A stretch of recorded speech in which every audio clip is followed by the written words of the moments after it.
Saudara-saudara, pemerintah tidak boleh membela perusahaan yang telah mencaplok hak-hak atas tanah rakyat, karena tugas negara dan pemerintah adalah melindungi rakyat, melindungi segenap bangsa Indonesia dan seluruh tumpah darah Indonesia sesuai dengan cita-cita proklamasi. Sebab dulu di zaman Belanda, ketika Belanda melakukan pemboran minyak Matilda di Balikpapan, Belanda justru membayar royalti kepada Raja Kutai, Sultan Haji Muhammad Sulaiman. Ketika Belanda melakukan eksploitasi tambang batu bara di sana-sana Kabupaten Kutai Kartanegara, Belanda juga membayar royalti kepada Raja Kutai, Sultan Haji Muhammad Parikesit. Tapi ketika kita merdeka, mulai dari zaman Soeharto sampai saat ini, berapa banyak perusahaan kayu, perusahaan migas, dan ribuan perusahaan tambang batubara beroperasi di tanah Kutai, tapi tidak ada satupun perusahaan yang pernah membayar royalti kepada Raja Kutai sampai detik ini.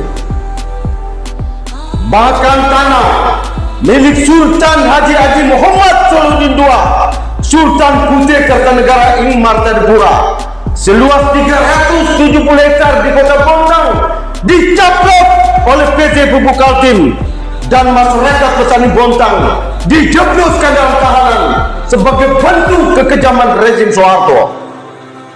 Ini semua membuktikan bahwa pemerintah kita lebih kejam, lebih bajingan daripada pemerintah Belanda, karena Belanda masih menghormati hak-hak atas tanah rakyat ketimbang pemerintah kita sendiri.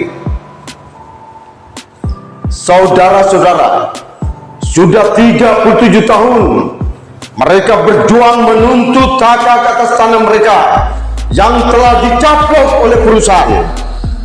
37 tahun adalah sebuah perjalanan waktu yang terlalu panjang bagi pemerintah untuk menyelesaikan sebuah persoalan yang kecil dan sepele ini.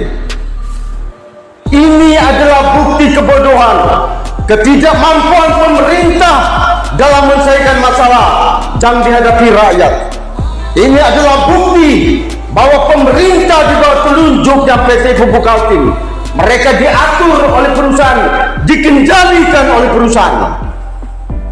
Kalau pejabat pemerintah mau diatur-atur oleh perusahaan, bisa dikendalikan oleh perusahaan, berhenti jadi pejabat, jadi karyawan perusahaan saja, supaya Anda bisa diatur-atur oleh perusahaan.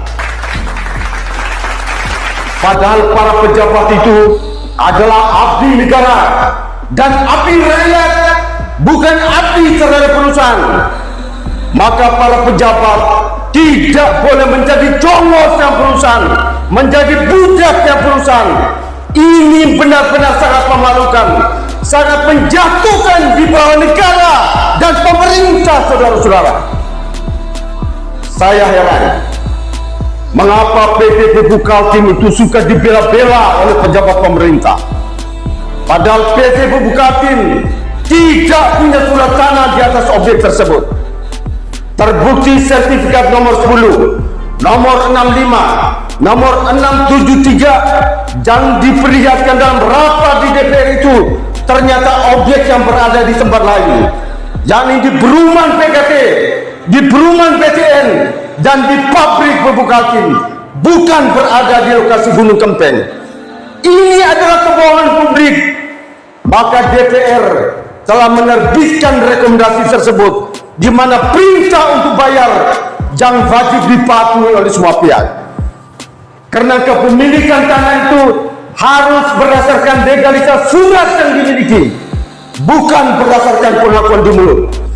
Kalau kepemilikan tanah cuma berdasarkan pengakuan di mulut, maka negara ini akan dilanda kerusuhan di mana-mana, saudara-saudara.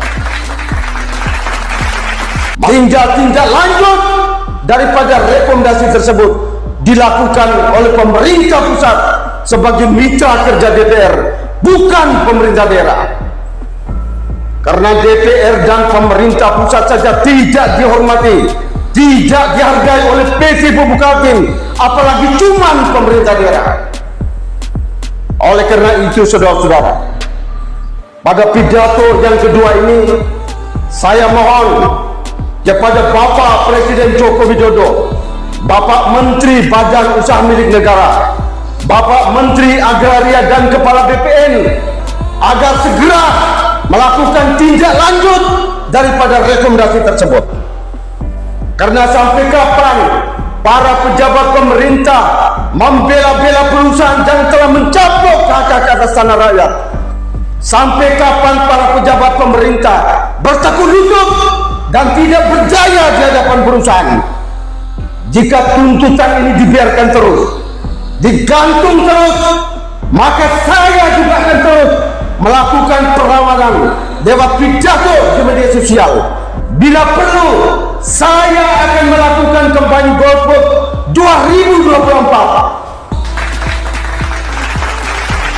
Karena untuk apa pemilu jika gonta-ganti pemerintah tidak ada gunanya untuk rakyat, tidak ada manfaat untuk rakyat. Terima kasih. Salam Indonesia. Merdeka, merdeka, merdeka.